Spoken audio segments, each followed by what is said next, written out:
Juges, chapitre 17.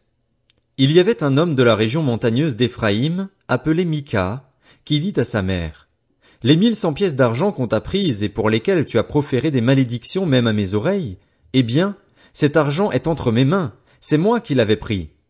Sa mère dit: Que mon fils soit béni de l'Éternel. Il rendit à sa mère les 1100 pièces d'argent et sa mère dit: Je consacre de ma main cet argent à l'Éternel, afin d'en faire pour mon fils une sculpture sacrée et une idole en métal fondu. C'est ainsi que je te le rendrai. Il rendit donc l'argent à sa mère. Elle prit 200 pièces d'argent et les donna au fondeur, qui en fit une sculpture sacrée et une idole en métal fondu. On les plaça dans la maison de Mika. Ce Mika eut ainsi un lieu de culte. Il fit un éphod et des téraphins, et il établit pour lui l'un de ses fils dans la fonction de prêtre. À cette époque-là, il n'y avait pas de roi en Israël. Chacun faisait ce qui lui semblait bon. Il y avait aussi un jeune homme de Bethléem de Juda, ville du clan de Juda. Il était lévite et il habitait là en étranger. Cet homme partit de la ville de Bethléem en Juda pour chercher un lieu de résidence qui lui convienne. En cours de route, il arriva à la maison de Mika dans la région montagneuse d'Éphraïm. Mika lui demanda: D'où viens-tu? Il lui répondit: Je suis lévite, de Bethléem en Juda, et je voyage pour chercher un lieu de résidence qui me convienne. Mika lui proposa: Reste avec moi, tu me serviras de père et de prêtre, et je te donnerai 10 pièces d'argent par an, les vêtements dont tu auras besoin ainsi que de la nourriture. Le Lévite entra chez Mika. Il se décida ainsi à rester chez cet homme, qui le considéra comme un de ses fils. Mika établit le Lévite dans ses fonctions, et ce jeune homme lui servit de prêtre et resta chez lui. Mika dit alors: Maintenant, je sais que l'Éternel me fera du bien, puisque j'ai ce Lévite pour prêtre. Genèse, chapitre 18. À cette époque-là, il n'y avait pas de roi en Israël. La tribu des Danites cherchait un territoire où s'installer, car jusque-là, elle n'avait pas reçu d'héritage au milieu des tribus d'Israël. Les Danites choisirent parmi eux, dans leur clan, 5 hommes vaillants qu'ils envoyèrent de Tsoréa et d'Eshtaol pour explorer et examiner le pays.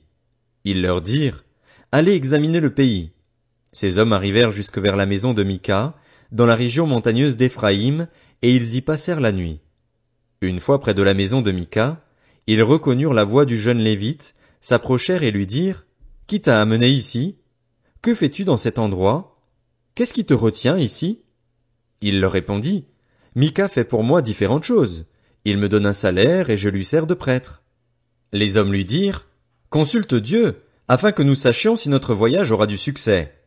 Le prêtre leur répondit: Allez en paix. Le voyage que vous faites se déroule sous le regard de l'Éternel. Les 5 hommes partirent et arrivèrent à Laïs. Ils virent le peuple qui s'y trouvait. Ils vivaient en sécurité, à la manière des Sidoniens, tranquilles et confiants. Il n'y avait dans le pays personne qui provoque la moindre humiliation ou exerce une domination. Ils étaient loin des Sidoniens et ils n'avaient pas de relation avec les autres. Ils revinrent auprès de leurs frères, à Tsoréa et Eshtaol, et ceux-ci leur demandèrent: Quelles nouvelles rapportez-vous? Allons-y, répondirent-ils, montons contre ces gens, car nous avons vu le pays et il est très bon. Comment? Vous restez sans rien faire? Ne faites pas preuve de paresse pour vous mettre en marche afin d'aller prendre possession de ce pays. Quand vous y entrerez, vous arriverez vers un peuple qui vit sans inquiétude. Le pays est vaste et Dieu l'a livré entre vos mains. C'est un endroit où rien ne manque de tout ce qui est sur la terre. Il y eut 600 hommes du clan de Dan qui partirent de Tsoréa et d'Eshtaol, munis de leurs armes de guerre. Ils montèrent et campèrent à Kirjat-Jéarim en Juda. C'est pourquoi cet endroit, qui se trouve derrière Kirjat-Jéarim, a été appelé jusqu'à aujourd'hui Machané-Dan. De là ils passèrent dans la région montagneuse d'Éphraïm et ils arrivèrent à la maison de Mika. Alors les 5 hommes qui étaient allés explorer le pays de Laïs prirent la parole et dirent à leurs frères: Savez-vous qu'il y a dans ces maisons-là un éphod, des téraphins, une sculpture sacrée et une idole en métal fondu? Voyez maintenant ce que vous avez à faire. Ils s'approchèrent de là, entrèrent dans la maison du jeune Lévite, dans la maison de Mika, et lui demandèrent comment il se portait. Les 600 Danites, munis de leurs armes de guerre, se tenaient à l'entrée de la porte. Les 5 hommes qui étaient allés explorer le pays montèrent à l'intérieur de la maison.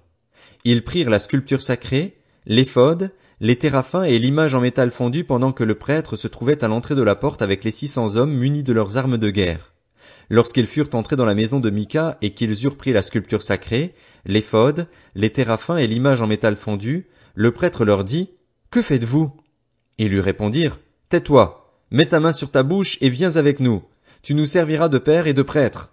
Vaut-il mieux que tu serves de prêtre à la famille d'un seul homme ou à toute une tribu et tout un clan en Israël » Le prêtre en fut tout réjoui dans son cœur. Il prit l'éphod, les téraphins et la sculpture sacrée et se joignit à la troupe. Ils se remirent en route et partirent en plaçant devant eux les enfants, le bétail et les bagages. Les Danites étaient déjà loin de la maison de Mika lorsque les occupants des maisons voisines de celle de Mika se rassemblèrent et se lancèrent à leur poursuite. Ils appelèrent les Danites, qui se retournèrent et dirent à Mika, « Qu'as-tu et que signifie ce rassemblement ?» Il répondit, « Mes dieux que j'avais fabriqués, vous les avez enlevés avec le prêtre et vous êtes partis. Que me reste-t-il?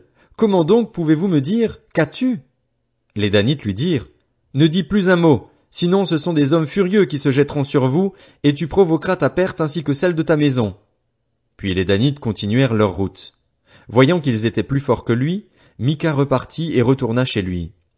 Les Danites enlevèrent ainsi ce qu'avait fabriqué Mika et emmenèrent le prêtre qui était à son service. Puis ils surprirent Laïs, un peuple tranquille et sans inquiétude. Ils le passèrent au fil de l'épée et brûlèrent la ville.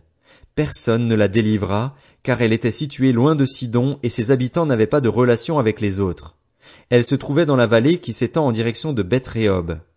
Les Danites reconstruisirent la ville et y habitèrent.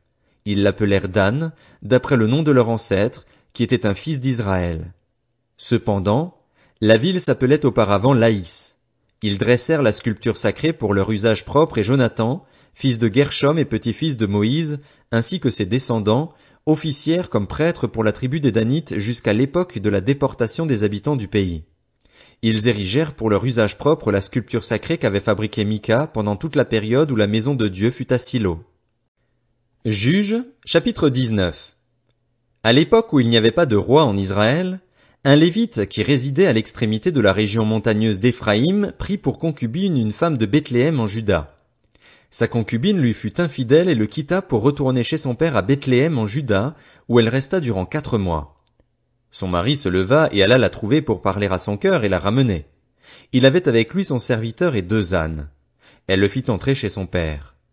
Quand le père de la jeune femme le vit, il l'accueillit avec joie. Son beau-père, le père de la jeune femme, le retint 3 jours chez lui. Ils mangèrent et burent, et ils passèrent la nuit là. Le 4e jour, ils se levèrent de bon matin. Le Lévite se préparait à partir, mais le père de la jeune femme dit à son gendre, « Mange un morceau de pain pour prendre des forces, vous partirez ensuite. » Ils s'assirent donc et ils mangèrent et burent tous 2 ensemble. Puis le père de la jeune femme dit au mari, « Décide-toi donc à passer la nuit ici et que ton cœur se réjouisse. » Le mari se préparait à partir, mais, sur l'insistance de son beau-père, il passa encore la nuit là. Le 5e jour, il se leva de bon matin pour partir. Alors le père de la jeune femme dit, « Prends donc des forces et restez jusqu'au soir. » Et ils mangèrent tous les 2. Le mari se préparait à partir avec sa concubine et son serviteur, mais son beau-père, le père de la jeune femme, lui dit, « Voici que le jour baisse, et il se fait tard. Passez donc la nuit ici. C'est déjà le soir. Passe la nuit ici et que ton cœur se réjouisse. Demain vous vous lèverez de bon matin pour vous mettre en route, et tu retourneras dans ta tente. » Le mari ne voulut pas passer la nuit là. Il se leva donc et partit. Il arriva jusque devant Jébus, c'est-à-dire Jérusalem, avec les 2 ânes munis de leur selle et avec sa concubine. Le jour avait beaucoup baissé lorsqu'ils furent près de Jébus. Le serviteur dit alors à son maître, « Allons, dirigeons-nous vers cette ville des Jébusiens pour y passer la nuit. » Son maître lui répondit, « Nous n'entrerons pas dans une ville d'étrangers où il n'y a pas d'Israélites. Nous irons jusqu'à Gibéa. » Il dit encore à son serviteur, « Allons, approchons-nous de Gibéa ou Rama et passons la nuit dans l'une de ces localités. » Ils continuèrent à marcher, et le soleil se couchait quand ils furent près de Gibéa, ville de la tribu de Benjamin. Ils prirent cette direction pour aller passer la nuit à Gibéa. Le Lévite entra et s'arrêta sur la place de la ville. Il n'y eut personne qui l'accueille chez lui pour la nuit. Toutefois, un vieil homme revint le soir de son travail au champ. Cet homme était originaire de la région montagneuse d'Éphraïm et s'était installé à Gibéa, alors que les habitants de l'endroit étaient benjaminites. Levant les yeux, le vieil homme vit le voyageur sur la place de la ville et lui dit, « Où vas-tu et d'où viens-tu » Le Lévite lui répondit, « Nous allons de Bethléem en Juda jusqu'à l'extrémité de la région montagneuse d'Éphraïm, d'où je viens. J'étais allé à Bethléem en Juda, et je me rends à la maison de l'Éternel, mais il n'y a personne qui m'accueille chez lui. Nous avons cependant de la paille et du fourrage pour nos ânes. Nous avons aussi du pain et du vin pour moi, pour ta servante et pour le garçon qui accompagne tes serviteurs. Nous ne manquons de rien. Le vieil homme dit, que la paix soit avec toi. Je me charge de tous tes besoins, tu ne passeras pas la nuit sur la place. Il les fit entrer dans sa maison et donna du fourrage aux ânes. Les voyageurs se lavèrent les pieds, puis ils mangèrent et burent. Pendant qu'ils étaient en train de se réjouir, les hommes de la ville, hommes mauvais, entourèrent la maison, frappèrent à la porte et dirent au vieil homme qui était le maître de maison, « Fais sortir l'homme qui est entré chez toi, pour que nous couchions avec lui. » Le maître de maison se présenta à eux et leur dit, « Non, mes frères, ne faites pas le mal, je vous en prie. Puisque cet homme est entré chez moi, ne commettez pas cet acte odieux. Écoutez, j'ai une fille vierge et cet homme a une concubine. Je vous les amènerai dehors. Vous les déshonorerez, vous leur ferez ce qu'il vous plaira. Mais ne commettez pas sur cet homme un acte aussi odieux. » Ces hommes ne voulurent pas l'écouter. Alors le Lévite prit sa concubine et la leur amena dehors. Ils eurent des relations avec elle, ils la violèrent toute la nuit jusqu'au matin. Puis, au lever de l'aurore, ils la renvoyèrent. Au petit matin, cette femme alla s'écrouler à l'entrée de la maison de l'homme qui hébergeait son mari, et elle resta là jusqu'à ce qu'il fasse jour. Le matin, son mari se leva, ouvrit la porte de la maison et sortit pour continuer son chemin. Mais voici que la femme, sa concubine, était étendue à l'entrée de la maison, les mains sur le seuil. Il lui dit, « Lève-toi, allons-nous-en. » Elle ne répondit pas. Alors son mari la mit sur son âne et partit pour retourner chez lui. Arrivé chez lui, il prit un couteau, s'empara de sa concubine et la coupa membre par membre en 12 morceaux, qu'il envoya dans tout le territoire d'Israël.